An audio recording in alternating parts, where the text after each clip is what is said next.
இன்றைக்கு பெரம்பூர்லேருந்து கொளத்தூர் போகிறதுக்குள்ள எங்களுக்கு மீண்டும் திமுக தலைவர் மு.க. ஸ்டாலின் அவர்கள் கொளத்தூரில் எங்களோட தலைவர் வரக்கூடாதுங்கிற ஒரே நோக்கத்தோட எப்படி கரூரில் செந்தில் பாலாஜி அவர்கள் ஒரு மேன்மேட் மனிதர்களால் உருவாக்கப்பட்ட ஸ்டாம்பேட் அன்னைக்கு செந்தில் பாலாஜி உருவாக்குனாரோ, அதனால தான் இன்னைக்கு செந்தில் பாலாஜி தொகுதி மாதிரி பயந்து ஓடி இன்னைக்கு கோயம்புத்தூர் போயிருக்காரு. கரூரில் பெரிய நான் தான் அரசியல் தெரியும், கொங்குல நான் திமுக ஜெயிச்சு கொடுக்கணும்னா கரூர்லேயே நிற்கிறதுக்கு எந்த திராணியும் இல்லாத செந்தில் பாலாஜி கரூர் பிறந்த மண்ணை விட்டு பயந்து நீ கோயம்புத்தூர் நிற்கிறதுக்கான காரணம், அந்த கரூருடைய 41 பேர் உயிரிழப்பதற்கான காரணம் முதல் குற்றவாளி, கொலை செய்த குற்றவாளி செந்தில் பாலாஜின்னு கரூர் மக்களுக்கு தெரியும், தமிழ்நாட்டு மக்களுக்கு தெரியும். அதே மாதிரி இன்றைக்கு திமுக தலைவராக இருக்கக்கூடிய திரு மு.க. ஸ்டாலின் அவர்கள், அவர் இன்னைக்கு முதல்வர் இல்லை, ஒரு காம்பந்து முதல்வர்.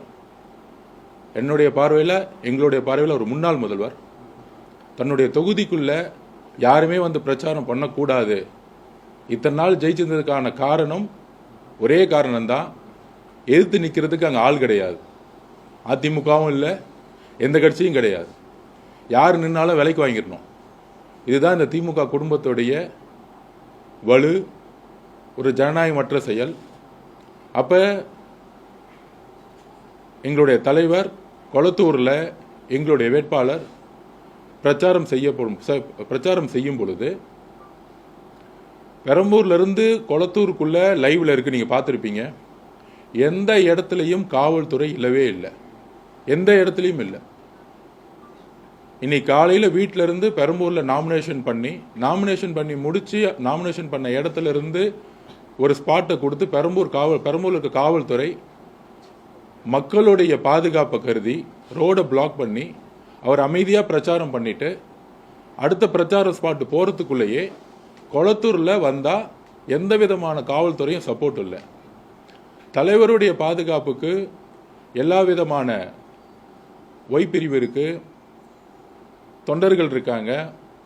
ஆனால் ஒவ்வொரு ரோடுலையும் எழுச்சியாக வரக்கூடிய மக்கள் கூட்டம், அதுவும் குறுகிய சாலைகள்.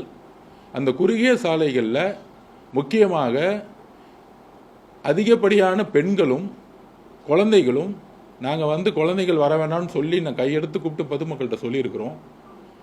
அதே மாதிரி எங்களுடைய கிட்டத்தட்ட ஒரு 400-500 தொண்டர்கள் ரோட்டில் நின்னாலும், ஆனால் காவல்துறை சாலைகளை கரெக்டாக பிளாக் பண்ணணும். எப்படி பெரம்பூரில் பிளாக் பண்ணி கரெக்டான அந்த பிரச்சாரத்தை வடிவமைத்தாங்களோ, அதே மாதிரி இன்னைக்கு கொளத்தூரில் எந்த விதமான பிளானிங்கும் போலீஸ் பண்ணவே இல்லை. இது நேரடியாக காவல்துறை உயர் அதிகாரியில் இருக்கக்கூடிய சிட்டி கமிஷனராக இருக்கட்டும், இன்டெலிஜென்ஸ் இருக்கவங்களாகட்டும், எந்த விதமான பிளானிங்கும் பண்ணாமல் இன்றைக்கும் திமுக தலைவர் மு.க. ஸ்டாலின் அவர்களுடைய பேச்சை கேட்டுக்கிட்டு எங்களுக்கு எதிராக இன்னைக்கு சென்னை டிஸ்ட்ரிக்டில் எலெக்ஷன் கமிஷன் அப்பாயின்மெண்ட் பண்ணுறோம் தவறான தகவல் சொல்கிறார். நாங்கள் ஆப்லேயே நாங்கள் பர்மிஷன் வாங்கலன்னு முதல்ல ஒரு பொய்யான குற்றச்சாட்டை சொன்னார். இந்த மாதிரி இன்னும் திமுக உடைய தலைவர் அவர்கள் எங்களுடைய பிரச்சாரத்தை முடக்கணுங்கிறது மட்டும்தான் அவருடைய நோக்கம். ஏன்னா இன்னைக்கு நீங்கள் பார்த்துருப்பீங்க, திரு மு.க. ஸ்டாலின் அவர்கள் நாமினேஷன் பண்ணும்போது அவர் மட்டும் ரோட் ஷோ பண்ணலாம். ரோட் ஷோ பண்ணும்போது பக்கத்தில் மக்களே கிடையாது, அவங்களுடைய பவுன்சர்ஸு, அவங்களுடைய போலீஸ் ஆஃபீஸர்ஸ் மட்டும்தான் இருப்பாங்க. ஆனால் உண்மையான மக்கள் கூட்டமும் மக்களுடைய எழுச்சியும் வரும்பொழுது நாங்கள் கேட்குறது ஒன்று தான். சீஃப் எலெக்ஷன் கமிஷன் மேடம்கிட்ட நான் கேட்டது ஒன்று தான். நாங்கள் பிரச்சாரம் பண்ணும் பொழுது இன்னொரு கரூர் சம்பவம் நடக்கக்கூடாதுங்கிறத நாங்கள் தாழ்மையுடன் அந்த மேடம்கிட்ட நாங்கள் கேட்டுக்கிறோம். ஏன்னா அவ்வளோ வழிகள் இன்னைக்கு நாங்கள் பார்க்கும்பொழுது அந்த ரோட்டில் ஒரு அலை உருவாகிற மாதிரி நாங்கள் கொளத்தூரில் அந்த வேன் நிற்கும் பொழுது முன்னாடி ஸ்பாட்டுக்கு போகாமல் முன்னாடியே ரைட்லேயே திரும்பிட்டோம். காப்பாளர்களாக இருக்கக்கூடிய மக்கள் காப்பாளர்களுடைய எங்களுடைய வேட்பாளர்கள் தமிழகம் முழுவதும் வேட்புமனுவை தாக்கல் செஞ்சிட்ருக்காங்க. தமிழக வெற்றி கழகம் தேர்தலை சந்திக்குமா? தமிழக வெற்றி கழகம் 234 தொகுதி வேட்பாளர்கள் இருப்பார்களா? தமிழக வெற்றி கழகம் இவ்வளோ பர்சன்டேஜ் இருக்குது, அப்படி இவ்வளோ பர்சன்டேஜ் இருக்குன்னு ஒரு மீடியா மாயையை எல்லாத்தையும் உடைத்து எங்களுடைய பணியை எங்களுடைய தலைவர் மிகப்பெரிய ஆளுங்கட்சியுடைய அழுத்தத்தையும் மீறி மக்களுடைய ஆதரவோட தன்னுடைய ஜனநாயக கடமையை ஒவ்வொரு நொடியும் நிறைவேற்றிட்டு இருக்காரு. தமிழகம் முழுவதும் அண்ணன் செங்கோட்டையன் உட்பட நான் உட்பட இன்றைக்கு காலையிலே வேட்புமனு தாக்கல் செய்தோம். அதன் பிறகு எங்களுடைய தலைவர் வேட்புமனு தாக்கல் செய்து தேர்தல் கமிஷனுடைய பர்மிஷனோட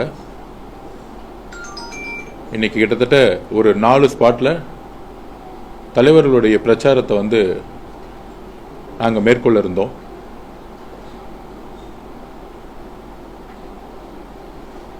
பெரம்பூரில் வேட்புமனு தாக்கல் முடிந்து ரொம்ப சிறப்பாக அங்கே இருக்க காவல்துறை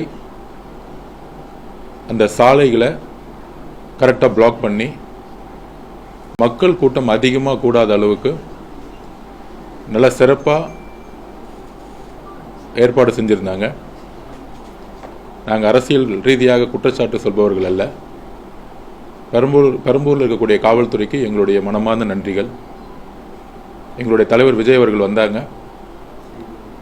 எங்கே சொன்னாங்களோ காவல்துறையும் எலெக்ஷன் கமிஷனும் எங்கே பர்மிஷன் கொடுத்தாங்களோ அதே இடத்துல நின்று சீக்கிரமே நாமினேஷன் முடிஞ்சனால சீக்கிரமே காவல்துறை கிட்ட அனுமதி வாங்கி அன்றைக்கி பிரச்சாரத்தை மேற்கொண்டாங்க. அதில் எந்த விதமான பிரச்சனையும் கிடையாது.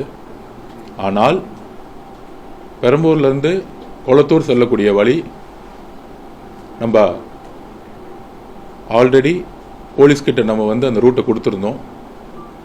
காவல்துறைக்கு அந்த ரூட் எல்லாமே தெரியும்.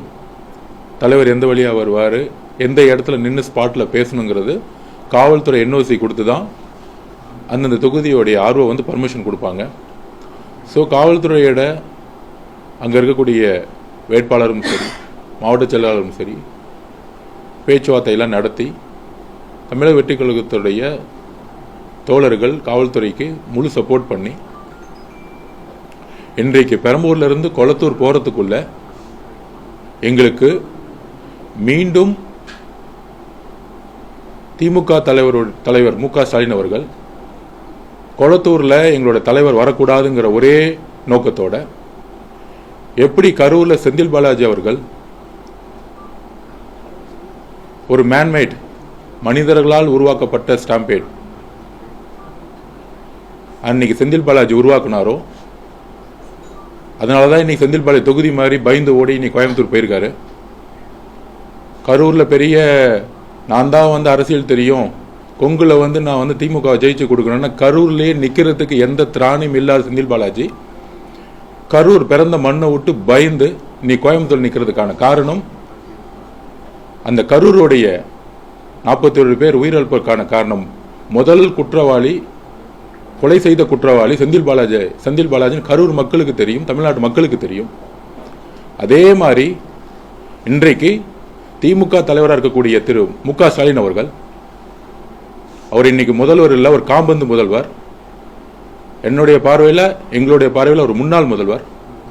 தன்னுடைய தொகுதிக்குள்ள யாருமே பிரச்சாரம் பண்ணக்கூடாது, இத்தனை நாள் ஜெயிச்சிருந்ததுக்கான காரணம் ஒரே காரணம்தான், எதிர்த்து நிற்கிறதுக்கு அங்கே ஆள் கிடையாது. அதிமுகவும் இல்லை, எந்த கட்சியும் கிடையாது. யார் நின்னாலும் விலைக்கு வாங்கிடணும்.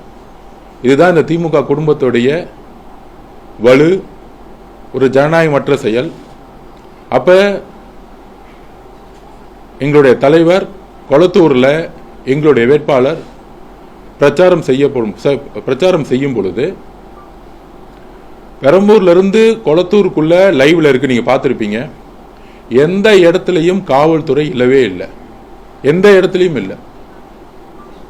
இன்னைக்கு காலையில வீட்டில இருந்து பெரம்பூர்ல நாமினேஷன் பண்ணி முடிச்சு நாமினேஷன் பண்ண இடத்துல இருந்து ஒரு ஸ்பாட்டை கொடுத்து பெரம்பூர்ல இருக்க காவல்துறை மக்களுடைய பாதுகாப்பை கருதி ரோடை பிளாக் பண்ணி அவர் அமைதியா பிரச்சாரம் பண்ணிட்டு அடுத்த பிரச்சார ஸ்பாட் போறதுக்குள்ளேயே கொளத்தூர்ல வந்தா எந்த விதமான காவல்துறையும் சப்போர்ட் இல்லை. தலைவருடைய பாதுகாப்புக்கு எல்லா விதமான ஒய் பிரிவு இருக்கு, தொண்டர்கள் இருக்காங்க. ஆனால் ஒவ்வொரு ரோடுலையும் எழுச்சியாக வரக்கூடிய மக்கள் கூட்டம், அதுவும் குறுகிய சாலைகள். அந்த குறுகிய சாலைகளில் முக்கியமாக அதிகப்படியான பெண்களும் குழந்தைகளும், நாங்கள் குழந்தைகள் வர வேண்டாம்னு சொல்லி நான் கையெடுத்து கூப்பிட்டு பொதுமக்கள்கிட்ட சொல்லியிருக்கிறோம்.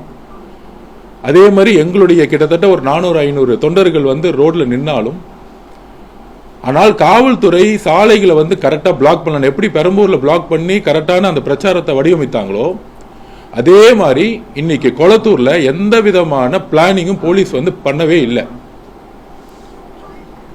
இது நேரடியா காவல்துறை உயர் அதிகாரியில் இருக்கக்கூடிய சிட்டி கமிஷனராக இருக்கட்டும், இன்டெலிஜென்ஸ் இருக்கவங்களாகட்டும், எந்த விதமான பிளானிங்கும் பண்ணாம இன்றைக்கும் திமுக தலைவர் மு க ஸ்டாலின் அவர்களுடைய பேச்சை கேட்டுக்கிட்டு எங்களுக்கு எதிராக இன்னைக்கு சென்னை டிஸ்ட்ரிக்ட்ல எலெக்ஷன் கமிஷன் அப்பாயின்மெண்ட் பண்றோம் தவறான தகவல் சொல்றாரு. நாங்க ஆப்லயே நாங்க பர்மிஷன் வாங்கலன்னு முதல்ல ஒரு பொய்யான குற்றச்சாட்டை சொன்னாரு. இந்த மாதிரி இன்னும் திமுக உடைய தலைவர் அவர்கள் எங்களுடைய பிரச்சாரத்தை முடக்கணுங்கிறது மட்டும்தான் அவருடைய நோக்கம். ஏன்னா இன்னைக்கு நீங்க பார்த்திருப்பீங்க, திரு மு க ஸ்டாலின் அவர்கள் நாமினேஷன் பண்ணும்போது அவர் மட்டும் ரோட் ஷோ பண்ணலாம். ரோட் ஷோ பண்ணும்போது பக்கத்தில் மக்களே கிடையாது, அவங்களுடைய பவுன்சர்ஸ், அவங்களுடைய போலீஸ் ஆபீசர்ஸ் மட்டும்தான் இருப்பாங்க. ஆனா உண்மையான மக்கள் கூட்டமும் மக்களுடைய எழுச்சியும் வரும்பொழுது நாங்க கேட்கறது ஒன்னே ஒண்ணுதான். சீஃப் எலெக்ஷன் கமிஷன் மேடம் நான் கேட்டது ஒண்ணு தான். நாங்க பிரச்சாரம் பண்ணும் பொழுது இன்னொரு கரூர் சம்பவம் நடக்கக்கூடாதுங்கிறத நாங்க தாழ்மையுடன் அந்த மேடம் நாங்க கேட்டுக்கிறோம். ஏன்னா அவ்வளவு வழிகள் இன்னைக்கு நாங்க பார்க்கும் பொழுது அந்த ரோட்ல ஒரு அலை உருவார மாதிரி நாங்க கொளத்தூர்ல அந்த வேன் நிற்கும் பொழுது முன்னாடி ஸ்பாட்டுக்கு போகாம முன்னாடியே ரைட்லேயே திரும்பிட்டோம். பேசுறது கூட தலைவருக்கு மனசு வரல. ஏன்னா அங்க வேவ்னு சொல்லக்கூடிய மக்களுடைய அலை அதிகமா இருந்துச்சு. எந்த ரோடுமே காவல்துறை சரியா பிளாக் பண்ணல. எந்திரிச்சு நிற்கும் போது பதற்றத்தோடய நீங்க பேசினாரு. எங்க கண்ணு முன்னாடி திருப்பியும் எந்த காவல்துறையும் உள்ள விடாம மக்கள் இந்த குறுகிய சாலையில கூடட்டும், அளவுக்கு அதிகமான கூட்டம் கூடட்டும், அதுக்கப்புறம் திருப்பி இடிச்சிட்டு திருப்பி கீழே விழுந்தா திருப்பியும் எங்க தலைவர் மேல பழி போட்டு திருப்பியும் இன்னொரு கரூர் சம்பவத்தை இன்னைக்கு மு க ஸ்டாலின் அவர்கள் தன்னுடைய கொளத்தூர் தொகுதியில நடக்கணும்னு முற்பட்டாரு. அதனாலதான் இன்னைக்கு கொளத்தூர் தொகுதியிலேயே நாங்க பாதியிலேயே எங்களுடைய ப்ரோக்ராமை கேன்சல் பண்ணிட்டு வண்டியை ரைட்ல திருப்பிட்டு நேரா இந்த ப்ரோக்ராம் கேன்சல் பண்ணிட்டோம். சோ இன்னைக்கு இருக்க பிரச்சனை 26 கூட்டணி கட்சின்னு சொல்லிட்டு இருக்கக்கூடிய திமுக தலைவர் மு க ஸ்டாலின் அவர்கள் ஏன் இந்த பயம்? எந்த தொகுதியில யார் வேணாலும் பிரச்சாரம் பண்ணலாம். இது ஜனநாயக கடமை, இது ஜனநாயக உரிமை. மக்கள்கிட்ட பார்த்து எப்படி பெரம்பூர்ல பண்ண முடிஞ்சு ஏன் கொளத்தூர்ல பண்ண முடியல?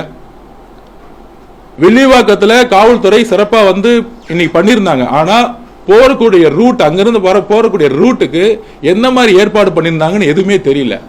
அப்ப ஒரு சில தொகுதிகளில் காவல்துறை நல்லா சிறப்பா செயல்படுறாங்க, ஆர்ஓவோட பேச்சை கேட்கிறாங்க. ஆனா கொளத்தூர் மாதிரி இருக்க தொகுதியில ஆர்ஓவோட பேச்சை கேட்கறதே கிடையாது. அப்ப காவல்துறை இன்றைக்கும் திரு மு க ஸ்டாலினோட பேச்சை கேட்டுக்கிட்டு இன்றைக்கு இன்னைக்கு எல்லாமே லைவ்ல பார்த்திருப்பீங்க. பெரம்பூர்ல எந்த அளவுக்கு சாலைகளை ஒருங்கிணைத்து அழகா பண்ணியிருந்தாங்க, மக்களோட பாதுகாப்புக்கு என்ஷூர் பண்ணியிருந்தாங்க. ஆனால் ஏன் கொளத்தூர் பண்ணப்படல? ஏன்னா கொளத்தூர்ல மு க ஸ்டாலின் அவர்களுக்கு மிகப்பெரிய எதிர்ப்பு இருக்கு. அவர் இன்னைக்கு எங்களை பொறுத்த வரைக்கும் ட்ரையல் இருக்கிறார். இன்னும் 2 முறை பிரச்சாரம் நடந்துச்சுன்னா மு க ஸ்டாலின் அவர்கள் அங்க தோத்துருவார். இந்த தோல்வியோட பயத்துல தான் இந்த காவல்துறையையும் இந்த கவர்மெண்டோடைய மிஷினரியும் இப்ப இல்ல, கடந்த 8 மாதமாவே எங்களுக்கு எதிராக மு க ஸ்டாலின் அவர்கள் எங்களை அதை மிஸ்யூஸ் பண்ணிட்டு இருக்காரு. தன்னுடைய அதிகாரத்தை இன்டைரக்டா எங்க மேல ஒரு எவ்வளவு கரூருக்கு அப்புறம் எந்த இடத்துலயும் பர்மிஷன் கொடுத்தே கிடையாது. எஸ்ஓபி போட்டு எஸ்ஓபி முடிகிறதுக்கு ஒவ்வொரு தாட்டி பர்மிஷன் வாங்கினா 30 நாள் ஆகும். 30 நாள் பர்மிஷன் வாங்குறதுக்குள்ள நாங்க அடுத்த 3 மாசத்தை கடக்க வேண்டியதாயிடும். இப்ப அதே மாதிரி கொளத்தூர்ல அதை நிப்பாட்ட பார்த்தாரு. அதனாலதான் காவல்துறை முழுசும் எந்த இடத்தையும் சப்போர்ட் பண்ணல. லைவ்ல எல்லாத்தையும் நாங்க பதிவு பண்ணிருக்கிறோம். தயவு செய்து எலெக்ஷன் கமிஷனுடைய சீஃபுக்கு நாங்க ரிக்வெஸ்ட் பண்றோம், காவல்துறையை தயவு செஞ்சு இடமாற்றத்துல உருவாக்கணும். இன்றைக்கும் முக்கியமான தொகுதிகளில் போக முடியல. மக்களுடைய பாதுகாப்பை தான் நாங்கள் உறுதிப்படுத்த சொல்றோம். கொளத்தூர்ல இன்னைக்கு ஏதாச்சும் மக்கள்ல ஏதாச்சும் ஒரு இழப்பு ஏற்பட்டு இருந்தா அதுக்கு யார் பதில் சொல்றது? சோ மக்களுடைய பாதுகாப்புக்கு தான் நாங்க இன்றைக்கும் முழுசா கவனம் செலுத்தி இன்னைக்கு கேம்பெயினை நிப்பாட்டி வில்லிவாக்கத்துக்கும் போக முடியல, அண்ணா நகருக்கும் போக முடியல. அதனால இதை வந்து ரொம்ப சீரியஸாக மக்களுடைய பாதுகாப்புக்காக இம்மிடியட்டா நாங்க இனி மதியானமே எலெக்ஷன் கமிஷனுக்கு கம்ப்ளைண்ட் பண்ணிட்டோம். நாளைக்கு நாங்க போய் திருப்பி எலெக்ஷன் கமிஷனோட சீஃப் மேடத்தை போய் பார்த்து இதை வலியுறுத்தி இந்த போலீஸ் ஆபீசருடைய இன்றைக்கும் திமுகவுடைய முன்னாள் முதலமைச்சராக இருக்கட்டும் அமைச்சர்களோட தொடர்பை நாங்க எடுத்துரைத்து கூடிய விரைவில் ஒரு நேர்மையான அதிகாரிகளை கொண்டு இந்த எலெக்ஷன் நடத்தணுங்கிறதா எங்களுடைய வேண்டுகோள். சென்னை மாவட்டத்தில் மட்டும் சொல்றீங்களா இல்ல இன்னைக்கு தான் முதல்ல நாங்க ஆரம்பிச்சோம். இன்னைக்கு முதல்ல ஆரம்பிக்கும் போதே நான் தான் சொல்றேன், நாங்க யாரையும் குறை சொல்லணும். பெரம்பூர்ல ரொம்ப ரொம்ப நேர்மையான ஒரு அதிகாரிகள் இருந்தனால அது கரெக்டா இருந்துச்சு. ஆனா கொளத்தூர்ல மட்டும் ஏன் எங்களால போக முடியல? எங்களோட பிரச்சாரத்தை ஏன் ஆன் ஸ்பாட்டுக்கு எங்களால போக முடியல? பெரம்பூர்ல பண்ண மாதிரி அந்த ரோட பிளாக் பண்ணி பேரிகேட்ஸை போட்டுட்டு மக்களை ஒரு டிஸ்டன்ஸ்ல ஒரு 50 மீட்டர் டிஸ்டன்ஸ்ல வச்சிருந்து இந்த இடத்துல மட்டும் தான் நீங்க நிக்கணும்னு ஒரு கரெக்டான பிளான் பண்ண காவல்துறையை நாங்க தலைவணங்குறோம். எங்களுக்கு யாரையும் குறை சொல்லணும்னு எங்களுக்கு அவசியம் இல்லை, அரசியல் பண்ணல.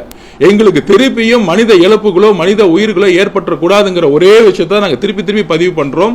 அரசியல்ல ஜனநாயக பூர்வமா நம்ம எதுக்கெல்லாம் சண்டை போடலாம், ஓட்டுல மக்கள் டிசைட் பண்ணட்டும். ஆனால் மக்களுடைய பாதுகாப்பை வச்சு ஒரு கட்சியும் ஒரு தலைவரையும் ஒரு விஷயத்தை கிரியேட் பண்றது திமுக அப்பையிலிருந்து முற்பட்டுட்டே இருக்கு. ஏன்னா அவங்களுக்கு பேசுறதுக்கு எதுவுமே கிடையாது. இந்த விஷயத்தை நாங்க திருப்பி பதிவு பண்றோம். திமுக தலைவருடைய ஸ்டாலின் அவர்கள் அப்பையிலிருந்து கரூர் இன்சிடென்ட்ல இருந்து அது பண்ணிக்கிட்டே இருக்கிறாரு. அவர் அமைதியா இருப்பாரு, யாரையும் திட்ட மாட்டாரு, எந்த கட்சி பேரையும் சொல்ல மாட்டார். ஆனா தன்னுடைய காவல்துறையும் தன்னுடைய அதிகாரத்தையும் துஷ்பிரயோகம் பண்ணிக்கிட்டே இருக்காரு. அதுதான் இன்னைக்கு கொளத்தூர் நடந்தது. அந்த கொளத்தூர்ல அவர் ரோட் ஷோ போறாரு, மக்களுடைய செல்வாக்கு என்ன இருந்துச்சு. ஆனா நாங்க உள்ள நுழையும் பொழுது எத்தனை மணி நேரம் நாங்க வெயிட் பண்ணி மக்களோட ஆதரவோட அந்த குளத்தூர்ல இருந்தோம்னு உங்களுக்கு தெரிஞ்சிருக்கும். இதோட பயம் தான் திருப்பியும் காவல்துறையை ஒரு மிஸ்லீட் பண்ணிட்டு இருக்கிறத நாங்க பதிவு பண்றோம். இது தமிழகம் முழுவதும் நடக்க கூடாதுங்கிறதுக்காக தான் இதை சீரியஸா எடுத்து இன்னைக்கு கேம்பெயினை நாங்க நிப்பாட்டி நாளைக்கு முறையில்லான் இருக்கோம். காவல்துறையை உடனடியா பொதுவா எந்த ஸ்டேட்ல எலெக்ஷன் கமிஷன் வந்தாலும் ஒரு சுழற்சி அடிப்படையில் மாட்டுவாங்க. இன்னும் மாற்றப்படல. அதை நாங்க கடுமையா நாளைக்கு வலியுறுத்தும்.